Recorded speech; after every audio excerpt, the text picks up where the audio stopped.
Hello everyone, good morning students.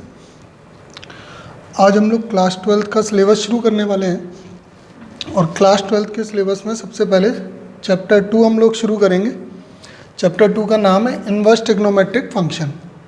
तो inverse trigonometric function के details क्या हैं? जैसा इस चैप्टर का नाम है, इसमें इन्वर्स ट्रिग्नोमेट्रिक फंक्शन तीन चीज़ें आ रही हैं। सबसे पहले हम फंक्शन पढ़ेंगे, फंक्शन में ही इन्वर्स फंक्शन आता है और फिर उससे बनता है इन्वर्स ट्रिग्नोमेट्रिक फंक्शन। फंक्शन की डेफिनेशन क्या है? Any function f from set A to set B is a relation और रूल सच दैट, ये इन्वर्टेड कॉमा में जो लिखा हुआ है ये सबसे इंपॉर्टेंट है इसका sentence, every element of set A associated to a unique element of set B. यहाँ पर एक एग्जाम्पल हमने लिया हुआ है, इस एग्जाम्पल को समझो। जैसे ये सेट ए है, इसके एलिमेंट है A1 A2 A3 और ये सेट बी है, इसके एलिमेंट है B1 B2 B3 B4। अब हमने ये देखा है कि जैसे A1 is related to B1, A2 is related to B4, A3 related to B2। तो यहाँ पर सेट ए के जो एलिमेंट है वो सेट बी के एक एक एलिमेंट से सेपरेटली जुड़े हुए हैं, इसलिए ये फंक्शन है। इस फंक्शन का रिप्रेजेंटेशन कैसे होता है? f such that a tends to b। एक सेकंड एग्जांपल देखें, इसमें यहाँ पर हमने जो एलिमेंट लिए हैं A1 A2 A3 B1 B2 B3 B4 same है। यहाँ पर अगर देखें तो A2 जो एलिमेंट है, this element is related to two elements B2 and B3 in set B।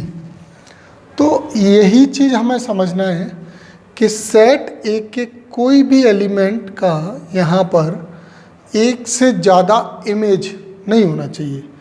Set ए के एलिमेंट होते हैं प्री इमेज और इनकी इमेज ये है। सेट बी में जो एलिमेंट है ना वो इमेज है, तो यहाँ पर 1 की इमेज 1 ही है और यहाँ पर जो A2 है या कोई भी दूसरा एलिमेंट जिसकी एक से ज़्यादा इमेज होती हैं तो वो फंक्शन नहीं है।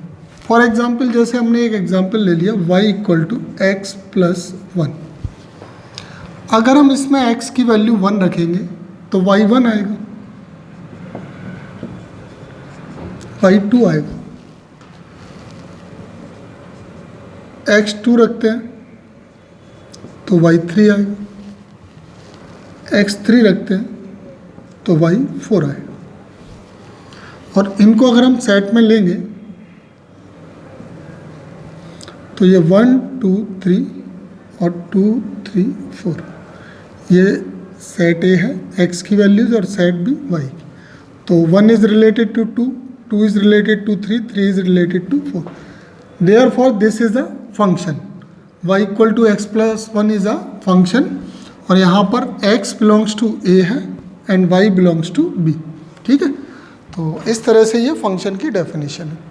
अब फंक्शन का ही एक और एग्जाम्पल है यहाँ पर, इन्वर्स फंक्शन। फंक्शन का एक पार्ट है जो इस चैप्टर से रिलेटेड है। इन्वर्स फंक्शन की डेफिनेशन क्या है? इन्वर्स फंक्शन ये समझ लें जस्ट रेसिप्रोकल हो जाता है। जैसे जो a टू b था ना, अभी ये फंक्शन, इसी को बना देते हैं।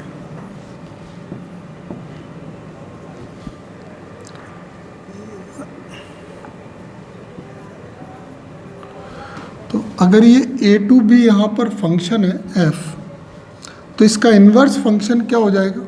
इन्वर्स फंक्शन हो जाएगा b टू a और ये हो जाएगा यहाँ पर f इन्वर्स।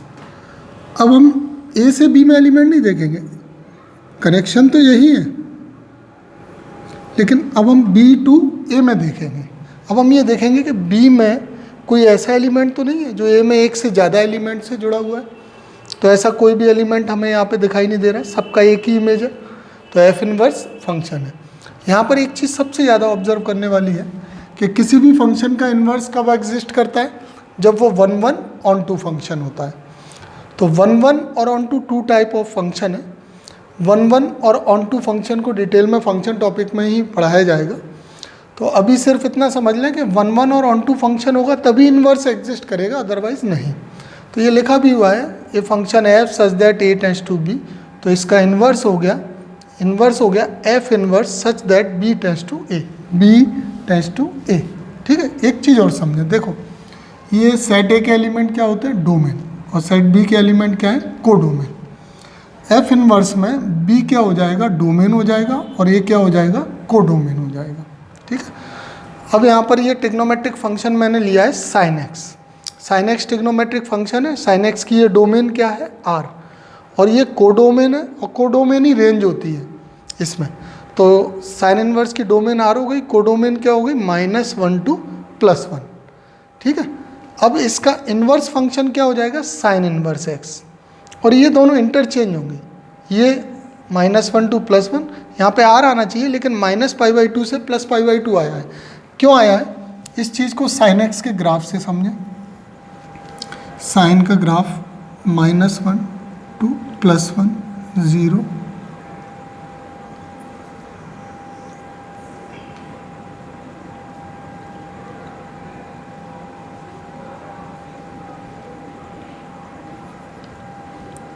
इस तरह से। तो साइन 0 0 होता है, साइन 90 1 होता है, साइन 180 फिर 0 होता है, साइन 90 -π/2 -1 हो जाएगा। ठीक है,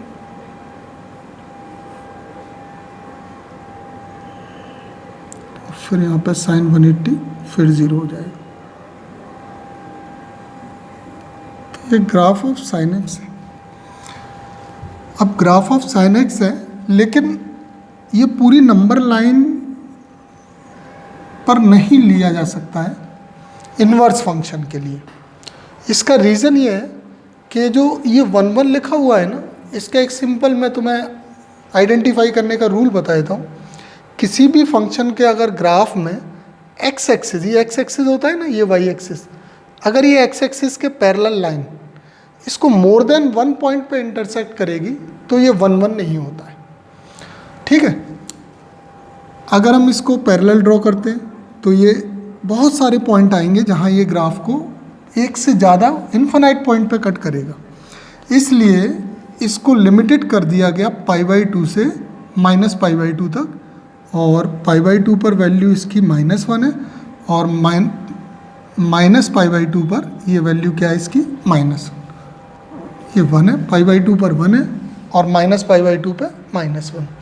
तो ये -1 से +1 यहाँ पर रहा, लेकिन ये जो इंटरवल है ना, ये हमने क्या कर दिया, -π/2 से +π/2, क्योंकि उसका रीज़न है कि अगर हम पूरा लेते हैं तो ये 1 1 फंक्शन नहीं होगा, इसीलिए हमने ये इस तरह से लिया है -π/2 से +π/2। और इसको हम बोलते हैं इसकी principal value branch. Principal value branch क्या होती है, एंगल जो होता है किसी भी इन्वर्स फंक्शन में, उसका लीस्ट वैल्यू ली जाती है, least value of the angle principal value हो जाती है। ठीक है, वो पॉजिटिव भी हो सकती है और वो नेगेटिव भी। अब देखिए यहाँ पर ये डोमेन और रेंज के लिए एक टेबल बनाई गई है, domain and range of inverse trigonometric function. पूरे चैप्टर में, सेकेंड चैप्टर में सबसे इम्पॉर्टेंट चीज़ यही है, क्योंकि पूरा इसी पर डिपेंड करता है, सारे क्वेश्चंस में, मैक्सिमम क्वेश्चंस में इसका यूज़ होगा। ठीक है, तो अभी ये इन्वर्स ट्रिग्नोमेट्रिक फंक्शन है, इसके डोमेन एंड रेंज, और रेंज को ही प्रिंसिपल वैल्यू ब्रांच भी कहा जाएगा। ठीक है, रेंज ही प्रिंसिपल वैल्यू ब्रांच है, और ये सबको कंपलसरी याद करना है। अब इसको टेबल को देखें, ये सारा बना हुआ है, ठीक है, साइन इनवर्स का है ये। अब हम इसको याद कैसे करेंगे, तो याद करने का प्रोसेस इसका मैं तुम्हें सिखाता हूँ, उसको देखें। देखो, ट्रिग्नोमेट्री के क्वाड्रेंट सभी स्टूडेंट्स को आते होंगे, 0, π/2, पाई, और ये रिवर्स डायरेक्शन में जाएंगे तो -π/2, क्योंकि यहाँ पर देखिए कहीं भी, जैसे ये पाई के बाद 3π/2 आएगा, पर 3π/2 यहाँ पे नहीं लिया गया इस डोमेन रेंज में, तो हम यहाँ पे -π/2 लेंगे। ठीक है, क्योंकि ये अपोजिट डायरेक्शन में हो गया ना, ये एंटी क्लॉकवाइज हो गया, ये क्लॉकवाइज हो गया। अब ये फर्स्ट क्वाड्रेंट है, सब जानते हो, ये फर्स्ट है, ये सेकंड है, ये थर्ड है, ये फोर्थ क्वाड्रेंट है। ठीक है, अब इसमें, ठीक है, तो अब हमें याद करना है कि हम प्रिंसिपल वैल्यू ब्रांच कैसे याद करेंगे। तो यहाँ पर देखो, ये साइन इनवर्स टेन इनवर्स और कोसेक इनवर्स। ठीक है, ये -π/2 से +π/2 में कौन कौन से आ गए? साइन इनवर्स, टेन इनवर्स और कोसेक इनवर्स। ये तीनों सेम है, बिल्कुल इंटरवल सेम है। ठीक है, साइन का -π/2 से +π/2, टेन का ओपन इंटरवल में -π/2 से +π/2। ओपन इंटरवल में क्या होता है, ये -π/2 और +π/2 इंक्लूडेड नहीं होते हैं। ये ओपन इंटरवल है, ये क्लोज इंटरवल है। क्यों इंक्लूडेड नहीं है? क्योंकि 1090 इन्फिनिटी होता है, तो इन्फिनिटी यहाँ पर अनडिफाइंड हो जाएगा, इसलिए ये ओपन इंटरवल आया है। इसका मतलब है कि इन दोनों के बीच की वैल्यू ली जाएंगी, ये दोनों इंक्लूडेड नहीं है। ठीक है, तो इससे समझ में आ गया कि π/2 डोमेन में क्या है, अनडिफाइंड वैल्यू नहीं लेते हैं रेंज में। तो ये π/2 पे इन्फिनिटी हो रहा है, ये इन्फिनिटी भी यहाँ पर इंक्लूडेड नहीं है, ओपन इंटरवल लगा हुआ है। ठीक है, इस -∞ टू +∞ को ही R भी बोलते हैं, ऑल रियल नंबर्स। तो इस तरह से 10 की ये ओपन इंटरवल का एक्सप्लेनेशन हो गया कि ये साइन में क्लोज है, 10 में ओपन है। अब हम आते हैं कि कोसेक में भी साइन वाला ही है, बट इसमें ये ज़ीरो ये एक्सेप्ट कर दिया है, ये डिफरेंस का साइन है, इसको छोड़ना है। क्यों छोड़ना है, क्या रीज़न है? ज़ीरो नहीं लेने का रीज़न क्या है? देखिए, साइन ज़ीरो क्या होता है? ज़ीरो होता है, और कोसेक ज़ीरो क्या हो जाएगा? इन्फिनिटी।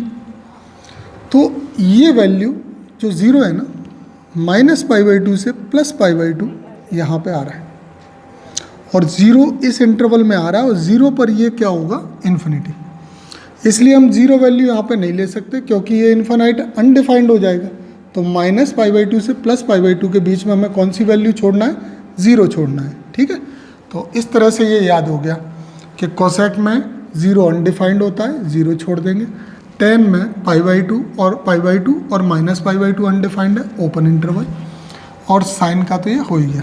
ठीक है, और एक सिंपल मेथड हमेशा याद रखो, साइन इनवर्स, टेन इनवर्स और कोसेक इनवर्स के क्वेश्चन जब सॉल्व करो तो फर्स्ट क्वाड्रेंट और फोर्थ क्वाड्रेंट में ही एंगल लिए जाएंगे। ठीक है, ये सारी चीज़ें जब मैं तुम्हें क्वेश्चन सॉल्व कराऊंगा तो उस टाइम पे ये चीज़ें बताई जाएंगी कि देखो मैंने ये बताया है कि फर्स्ट क्वाड्रेंट और फोर्थ क्वाड्रेंट में इनके प्रिंसिपल वैल्यू ब्रांच है, तो इसलिए इसको इनमें लेना है। ठीक है, अब इसके बाद कौन से बचे, इनको अब हटा दें।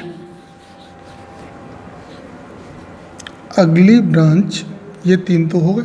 नेक्स्ट 3 इनवर्स ट्रिग्नोमेट्रिक फंक्शन कौन से हैं? अभी रह गया है कॉस, कॉट एंड सेक, बिल्कुल सेम। इसके लिए अभी हम फर्स्ट और फोर्थ देख रहे थे, अब हमको देखना है फर्स्ट और सेकंड, क्योंकि 0 to π है सारे, 0 to π। तो इसका भी सिंपल है, बिल्कुल बहुत इजी तरीका है कि कोसेक, कॉट और सेक ये 0 to π, 0 to π में ये फंक्शन का प्रिंसिपल वैल्यू ब्रांच आएगा। कोसेक 0 1 होता है, कोसेक 180 -1 होता है, simple close interval included. Cot inverse में ओपन इंटरवल है, 0 और π इसमें इंक्लूडेड नहीं है। क्यों नहीं है? क्योंकि ये -∞। अब चेक करते हैं, tan 0 क्या होता है? tan 0 0 है, और cot 0 क्या होगा? cot 0 इन्फिनिटी होगा। तो जब ये वैल्यू इन्फिनिटी आएगी तब हमको एंगल 0 मिलेगा। ठीक है, ये जो x की वैल्यू है ना, यहाँ पे रख के देखो, जैसे हमने इन्फिनिटी रख दिया, तो इन्फिनिटी रखा तो आप सोचेंगे कि इन्फिनिटी किसकी वैल्यू है कॉट में, तो cot 0 होता है इन्फिनिटी, और cot 0 होगा तो यहाँ पर ये वैल्यू एंगल की 0 हो जाएगी। cot से cot इनवर्स हट जाएगा, भी बताएंगे आगे। तो इसलिए ये 0 और पाई ओपन इंटरवल में है, इसमें इंक्लूडेड नहीं है। ठीक है, ये भी याद हो गया। अब आ जाइए सेक इनवर्स पे। सेक इनवर्स में भी फिर वही चीज़ आ रही है, देखो 0 to π, 0 to π एक्सेप्ट π/2। जैसे अभी मैंने बताया था ना, मैंने क्या बताया था अभी पिछले वाले में कि -π/2 से +π/2 एक्सेप्ट 0, कोसेक में 0 छोड़ा था। बिल्कुल ऐसे ही सेक में π/2 छोड़ा जा रहा है, 0 से पाई, बीच में कौन छोड़ दिया, π/2। क्यों छोड़ दिया π/2, कोई तो रीज़न होगा, सिंपल है बिल्कुल। cos 0 क्या होता है, cos π/2 क्या होता है, cos 90 0 होता है, और cos 90 0 है तो sec 90 क्या हुआ, इन्फिनिटी। फिर वही अनडिफाइंड, मतलब इस एंगल में अगर कोई अनडिफाइंड है तो वो छोड़ना है, तो sec 90 अनडिफाइंड हो जाएगा, इसलिए हम यहाँ पर π/2 छोड़ देंगे, 0 to π इसकी प्रिंसिपल वैल्यू ब्रांच हो गई। ठीक है, अब एक शॉर्ट फॉर्म में हम इसको याद समझ लें एक बार फिर से। हमने ये समझा कि साइन 10 और कोसेक, ये फर्स्ट और फोर्थ क्वाड्रेंट में लेना है, प्रिंसिपल वैल्यू ब्रांच। और